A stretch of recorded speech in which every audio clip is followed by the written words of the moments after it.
नमस्कार, जय हिंद। मैं संजीव केलकर IIKD के इस क्रॉस रोड सीरीज़ में फिर एक बार आप सभी का स्वागत कर लेता हूँ। और आज एक मेडिकल फील्ड से रिलेटेड करियर के बारे में हम जानकारी लेने वाले हैं। तो अगर आप 12वीं साइंस के स्टूडेंट हैं और अगर आप ऑप्थेल्मिक डिवीज़न में अपना करियर बनाना चाहते हैं तो प्रोबेबली ये वीडियो आपके लिए यूज़फुल हो सकता है।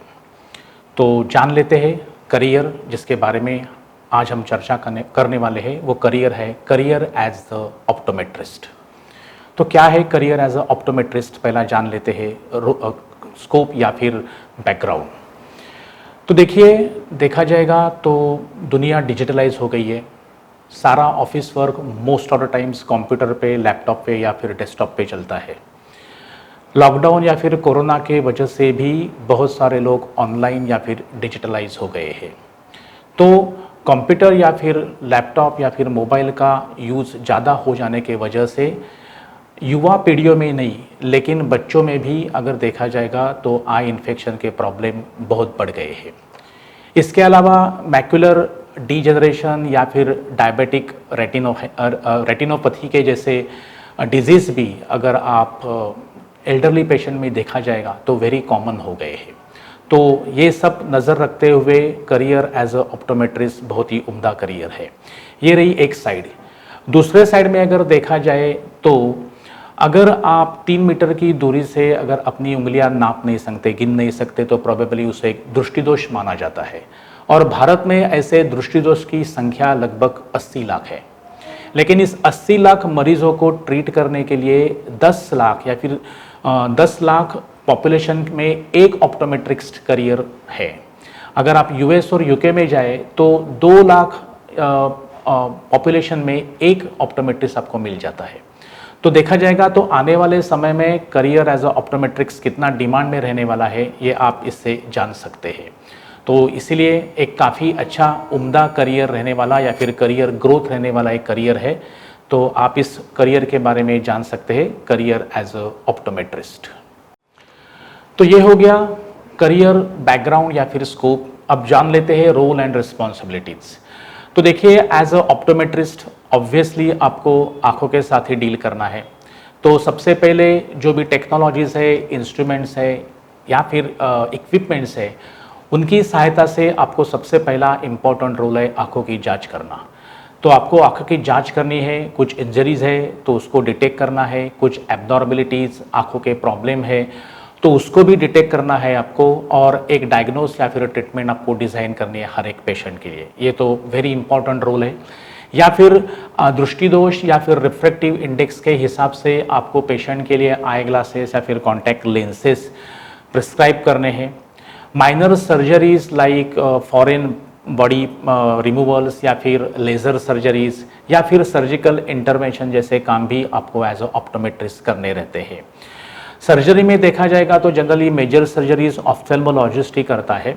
तो सर्जरी के बारे में अगर आपका स्टेट लॉ आपको अगर परमिशन देता है तो अकॉर्डिंगली ही आप सर्जरी कीजिए। Otherwise foreign body particle removal तो आप कर सकते हैं, लेकिन बाकी सर्जरीज के लिए आपको जनरली ऑफ्थेल्मोलॉजिस्ट की सहायता लेनी पड़ेगी।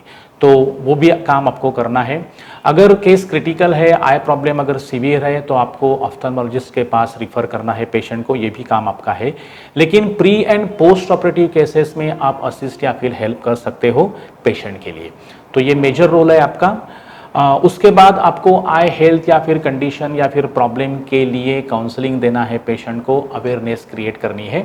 तो ये सारे काम एज अ ऑप्टोमेट्रिस्ट आपको करने रहेंगे। ओके, तो क्या करना पड़ेगा अगर मुझे ऑप्टोमेट्रिस्ट बनना है तो देखिए, ऑप्टोमेट्रिस्ट एक मेडिकल कोर्स है।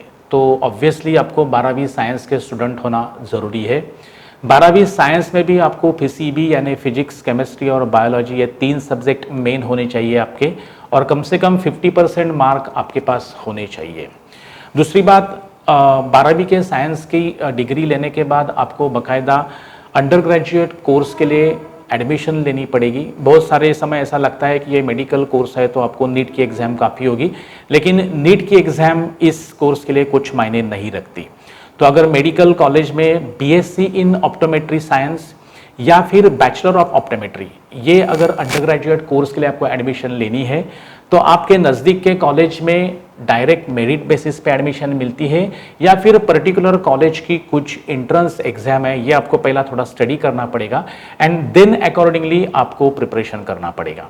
तो कुछ कुछ कॉलेज डायरेक्ट मेरिट बेसिस पे एडमिशन देते हैं या फिर कोई कॉलेज पर्टिकुलर अपने कॉलेज की एंट्रेंस एग्जाम लेके एडमिशन देते हैं। आई मीन वेरी पॉपुलर अगर एंट्रेंस एग्जाम देखा जाएगा तो PGCET है या फिर OUCET है, लेकिन अगर आपको ओडिशा बिरसा साइड पे अगर एडमिशन लेना है तो पर्टिकुलरली ये एंट्रेंस एग्जाम आपके लिए काफ़ी होगी। तो नेट हर एक स्टेट के लिए या फिर हर एक कॉलेज के लिए अगर एंट्रेंस एग्जाम है तो अकॉर्डिंगली आप पहला स्टडी कीजिए और उसके बाद एडमिशन की प्रोसेस कंप्लीट कीजिए। अभी कोर्स कैसे रहेंगे, बैचलर ऑफ ऑप्टीमेट्री ये 4 साल का अंडर ग्रेजुएट प्रोग्राम है एंड BSc इन ऑप्टीमेट्री ये 3 साल का एक अंडर ग्रेजुएट प्रोग्राम है। तो आपके हिसाब से या फिर आपके नज़दीक वाले कॉलेज में कौन सा कोर्स अवेलेबल है वो हिसाब से आप इस कोर्स के लिए एडमिशन ले सकते हो।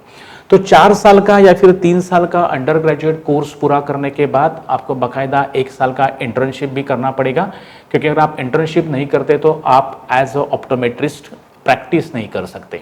तो 1 साल का आपको इंटर्नशिप भी कंप्लीट करना है और उसके बाद ऑप्टोमेट्री काउंसिल ऑफ इंडिया इस गवर्नमेंट बॉडी के पास आपको लाइसेंस या फिर मेडिकल सर्टिफिकेशन के लिए अप्लाई करना है।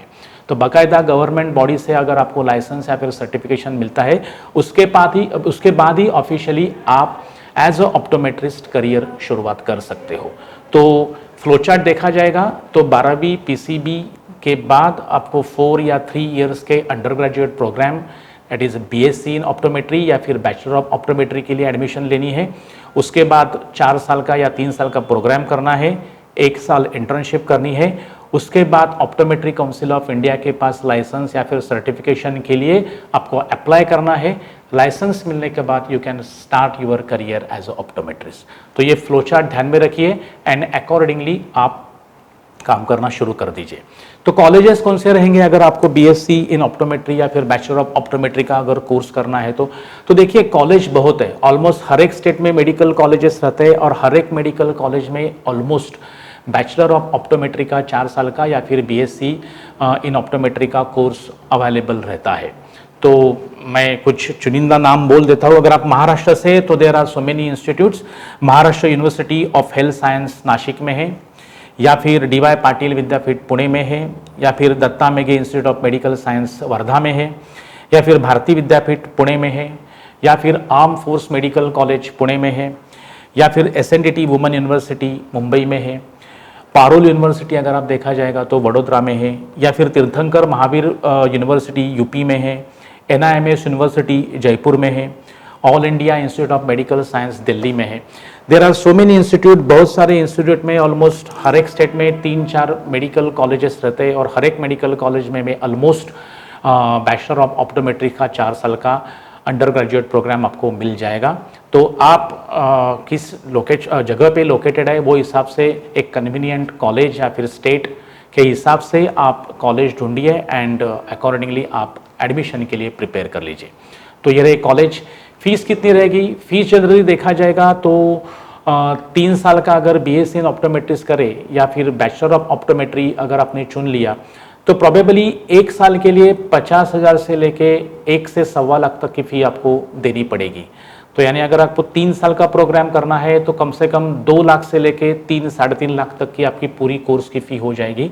लेकिन अगर आपको 4 साल का कोर्स करना है बैचलर ऑफ ऑप्टोमेट्री तो ऑलमोस्ट 50,000 से लेके 1.5 लाख तक, यानी 2 लाख रुपए से 5 लाख रुपए तक की पूरे कोर्स की फ़ी आपको अदा करनी पड़ेगी।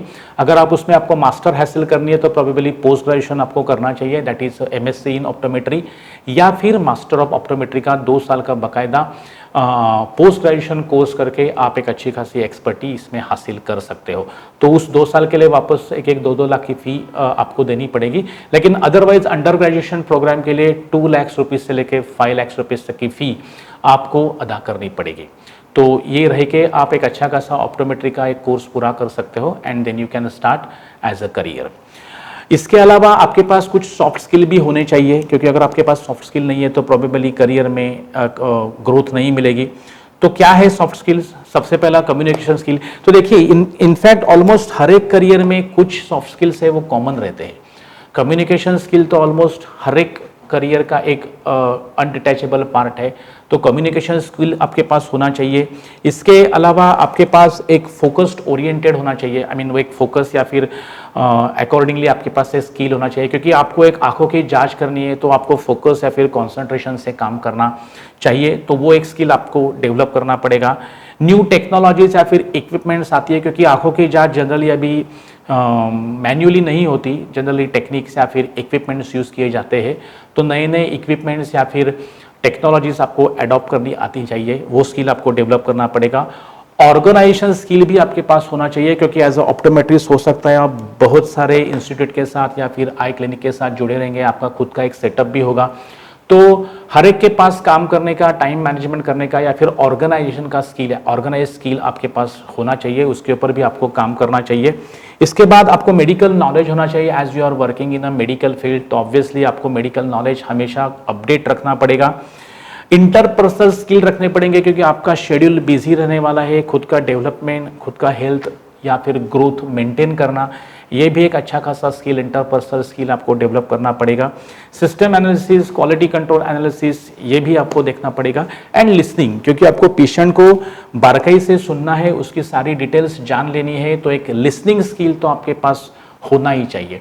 तो बाकायदा 3 या 4 साल की अंडर ग्रेजुएट डिग्री लेने के बाद ये इंटरपर्सनल स्किल अगर आप डेवलप करते हो तो प्रोबेबली एक अच्छा ऑप्टोमेट्री का करियर आप शुरू कर सकते हैं। एम्प्लॉयमेंट अपॉर्चुनिटीज़ क्या है?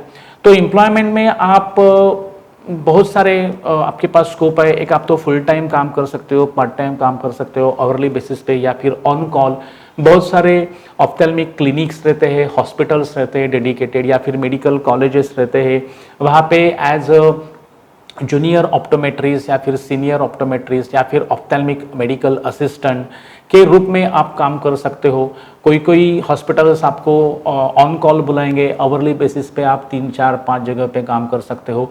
लेकिन ये एक स्किल बेस्ड प्रोग्राम है, ऐसा अगर बोले तो भी गलत नहीं होगा। तो आपका अगर खुद का सेटअप हो तो probably it would be better option, क्योंकि खुद का सेटअप, खुद का आई क्लिनिक अगर आप डालते हो या फिर खुद का सेटअप करते हो तो प्रोबेबली अर्निंग भी अच्छा हो जाएगा और ग्रोथ के चांसेस काफ़ी अच्छा है।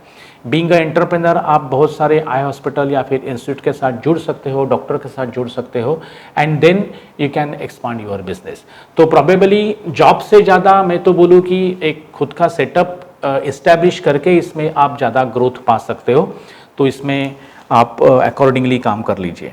ओके, दूसरी बात है, अगर आप देखा जाएगा तो ऑर्थोप्टिस्ट, ये भी अच्छा करियर है। आई मीन अमेरिकन ऑर्थोप्टिस्ट काउंसिल का 2 साल का ट्रेनिंग प्रोग्राम आपको अटेंड करना पड़ेगा अंडर ग्रेजुएट कोर्स करने के बाद।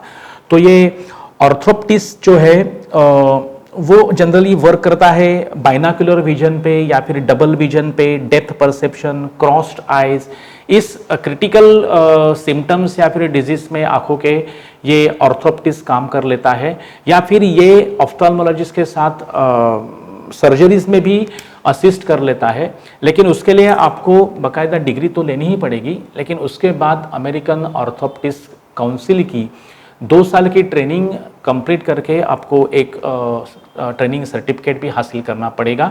तो ये काफ़ी अच्छा ऑप्शन है। आई मीन डिग्री के बाद ये 2 साल का ट्रेनिंग प्रोग्राम करके एज अ ऑर्थोप्टिस्ट आप एक करियर की अच्छी खासी शुरुआत कर सकते हो।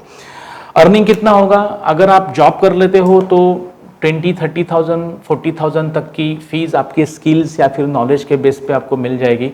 लेकिन अगर आप एक एंटरप्रेन्योर है, खुद का अगर सेटअप है, आपका आई क्लिनिक है या फिर एज अ ऑप्टिशियन आप काम कर रहे हो या कंसल्टेंट के रूप में काम कर रहे हो, तो प्रोबेबली अर्निंग काफ़ी अच्छा है। तो there is a sky is a limit, क्योंकि आप कैसा बिजनेस स्प्रेड करते हो, कैसे कॉन्टैक्ट्स बनाते हो, कितने आई हॉस्पिटल के साथ जुड़ते हो आप, तो अकॉर्डिंगली आपकी सर्विस कैसी है, डायग्नोस कैसा है, पेशेंट के प्रति ट्रीटमेंट या फिर बिहेवियर कैसा है, डिपेंड्स ऑन दैट कि आपका बिजनेस अच्छा खासा ग्रो हो जाएगा, एंड देन वहाँ पे अर्निंग के चांसेस काफ़ी ज़्यादा है। तो एक काफ़ी अच्छा करियर है। जैसा मैंने बोला कि 80 लाख पेशेंट्स ऑलरेडी है इस भारत में, और ऑप्टोमेट्रिस्ट की संख्या या फिर प्रोफेशनल की संख्या बहुत कम है। तो आने वाले समय में ऑप्टोमेट्रिस्ट की डिमांड काफ़ी अच्छी रहने वाली है। तो 12वीं साइंस के बाद ये 4 साल का डिग्री प्रोग्राम करके एक अच्छा उम्दा या फिर हटके मेडिकल फील्ड में एक करियर आप कर सकते हो। तो आपको सही में करियर एज अ ऑप्टोमेट्रिस्ट के बारे में सोचना चाहिए। तो I wish you quite all the best for the career as a optometrist. और एज यूजुअल अगर इस वीडियो को देखने के बाद अभी भी इस चैनल में नए हैं तो आप इस चैनल को तुरंत सब्सक्राइब कीजिए, ताकि अपकमिंग वीडियोस के बारे में आपको अपडेशन मिल जाएगा। कुछ कमेंट्स में लिखिए अगर कुछ पर्टिकुलर करियर के बारे में आपको जानना है या फिर करियर एज अ ऑप्टोमेट्रिस्ट के बारे में कुछ इन्फॉर्मेशन एडिशनल आपको चाहिए, तो प्रोबेबली कमेंट्स में कुछ लिखिए, ताकि अपकमिंग वीडियोस में हम उसके ऊपर गौर करने की कोशिश करेंगे। इसको लाइक कीजिए या फिर शेयर कीजिए, ताकि हमें थोड़ी इंकरेजमेंट मिलेगी। और हर एक वो स्टूडेंट जो ऑप्टोमेट्रिस्ट के बारे में जानना चाहता है या फिर करियर बनाना चाहता है एज अ ऑप्टोमेट्रिस्ट, तो उसके पास ये इन्फॉर्मेशन तुरंत पहुंच जाएगी। तो that's it from my side to all of you for the career as a optometrist. Thank you, take care.